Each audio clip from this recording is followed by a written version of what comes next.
So, with me here today to talk about urban planning is the esteemed urban planner, Alain Bertaud. Alain was at one point the head of planning for the World Bank.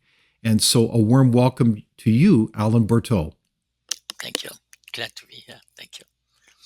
Well, I'm very excited about our conversation. I know you have worked around the world in so many cities. You've closely observed how urban planning is done. And you've even seen plans within Russia and China. So you bring a fascinating perspective, Alan, and I think a knowledge about how cities really work. And so before I kind of dive into this larger topic, I wanted to ask you a really basic question. What is urban planning? I think most people may not even understand that urban planners exist and they have a big impact in their lives. So, what is urban planning?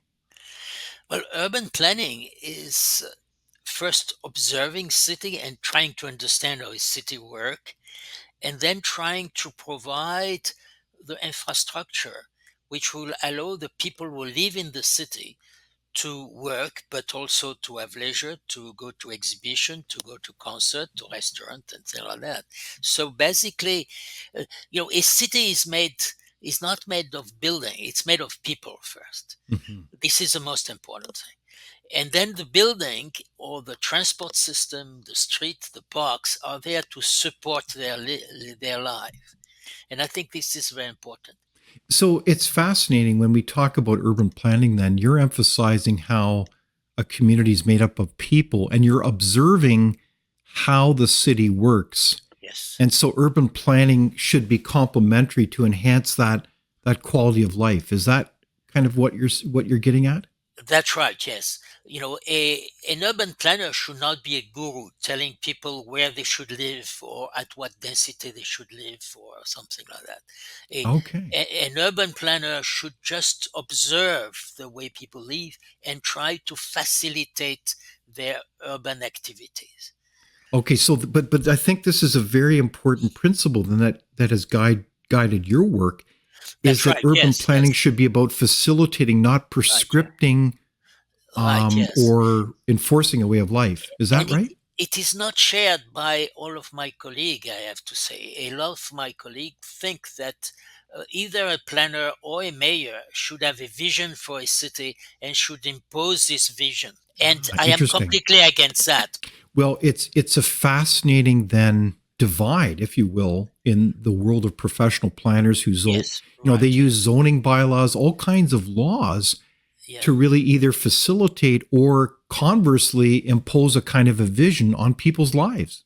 that's right too. And also, a city evolve. For instance, the demography of a city change. Sometime it get older, sometime younger. Uh, the technology change, the taste of people change, their Mhm. income change too. When your income change, you consume differently, and therefore a city should adapt to those change all the time. Many of our zoning regulation are inherited from 20, 30 years ago. Uh, in New York, for instance, most of our zoning regulation were done in the 60s. Mm. The you know the people of New York have completely changed since that time. So within this context, I mean, I am really astounded by your background around the world as really, in many respects, the preeminent voice in urban planning here. Can you explain a little bit more your own journey as a planner in understanding the approach to facilitation of planning rather than, dare I say, coercion of planning? So the first let's say 20 years, 15 years, let's say, of my career, uh, I was moving with my family to different cities, and I was a Mhm. resident preparing urban plan in a certain way, very traditional way. That means I was a specialist with a team. I was not alone. Mhm. And so I will move from cities to cities, preparing master plan. And by doing that, I observe that the traditional master plan was not working. There was a traditional master plan of 10 years, and And then I tried to develop an alternative. I was not alone. There were other colleagues who did the same thing. I don't want to, uh, but develop. The most important is to understand how a city works before you Mhm. prescribe something. So that's why you have to develop indicators. Two of the most important indicators. One is affordability of housing. You know, if a school teacher or a policeman cannot Mhm. afford housing within half an hour trip from his work, there's something wrong in your city. You have to do something. The Mhm. same for the commuting time. If the commuting time is above an average of 30 minutes. That means the Mhm. extreme, the most, let's say 10% of population commute more than 1 hour one way. You Mhm. have to do something. And by the way, housing price and transport is very much linked, because it's transport who allow you to develop new land. And Mhm. so you have to develop those indicators, and as soon as those indicators show that there is a problem, you have to do something. Normally you will wait another 10 years before you can modify it. This is Mhm. completely wrong. You have to monitor what's happening all the time, because cities are confronted to external shock. For instance, we see inflation is a shock which coming now Mhm. worldwide. You have the low birth rate in many of our country, which is a shock, which is changing, compared to what it was 10 years ago or 15 years ago. So you have to react to that. You cannot rely on a master plan prepared 10 years ago. Mhm. So I find it fascinating that you have, as a planner, said that like we need to observe carefully how people go about Yes, their yes, lives. yes. And it's interesting that you have almost these barometers or tests that would say, you haven't used this word exactly, but I'll use it. The phrase, is it a healthy city? In the sense that, is it working Yeah, so that people can go about their lives, their commuting, for example, within a half an hour, you said, right, yes. and And what, also that they have they have housing affordability. So that's those are right. two key parameters. Is that correct? They are the two key parameters. Obviously, a city also to remove garbage, to have good schools, to have Yes. things like Yeah. that, low crime. These are important. But I think for a city to function, you need this affordability and this commuting time. And that for everybody in the city. We learned during the pandemic that the indispensable people in a city were not people like you and me or a surgeon or Hmm. something like that. They were the people who were unloading trucks. They were the people Indeed. who were cleaning the street. They were the people who were putting things in the supermarket. They were the the people who were cleaning the hospitals. The person in an hospital who knew how to connect oxygen was more Hmm. important than a top researcher in medicine. And so I think we have to understand that in a city, everybody is important. Yeah. Okay. So what you've given us right now, Alain, is a massive dose of reality therapy, because in the world of urban planning, often, and I have had the pleasure of working with many urban planners, there's a Yes, tendency, and I don't mean to degrade the profession, it's a very important one, and there's very good people in it. This is not about being in the clouds at the 300,000 foot level. This is very much a practical exercise. Is that right? that's right. It's completely practical. Yes, it should be based on data which are changing all the time. Okay. That serve working people, people of all backgrounds, but ultimately working people who enable our city to work. Otherwise, Ex- if we don't have them, we don't have a city. exactly, exactly.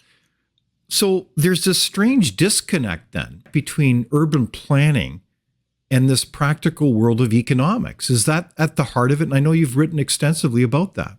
Yes, yes. I discovered economics when I was 32, 33. And I had Mhm. extensive training, at the École des Beaux-Arts in urban planning. My final thesis was in urban planning. I didn't know anything about economics when I did my thesis. of urban planning. And I thought that maybe it was École des Beaux-Arts, that if I came to the US, I would have a better thing.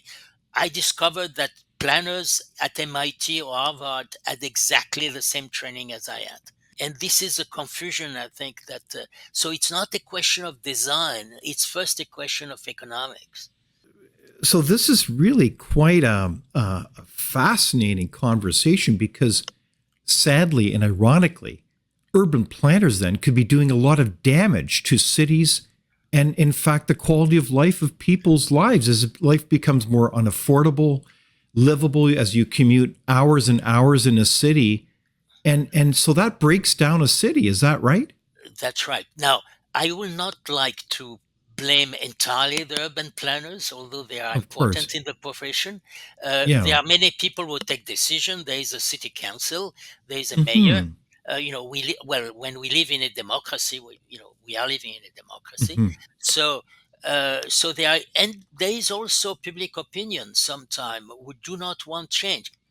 I think those are very powerful comments, Alain, and certainly I'm quite familiar with a number of cities across our country, including Vancouver. So I do want to turn to looking at Vancouver. You have taken quite a bit of time to examine Vancouver, so we want to use that as a case study because this approach to planning, your approach to planning, pardon me, with kind of a practical insight around how cities work, including economics and how people live and helping to facilitate that is very important. And I can tell you that in Vancouver, this is certainly my opinion. It is in dire crisis because we have a whole generation of people. I believe a recent survey just came out last month indicating over half of people in Vancouver now want to leave, including Yes, when you look at younger demographics, they yeah, don't yeah, see a future in that city. yeah. And you know that at Frontier with Wendell Cox, we do a lot of work on Yes. measuring housing Right. Yeah. affordability, Yeah. Vancouver where is at the top. Yes.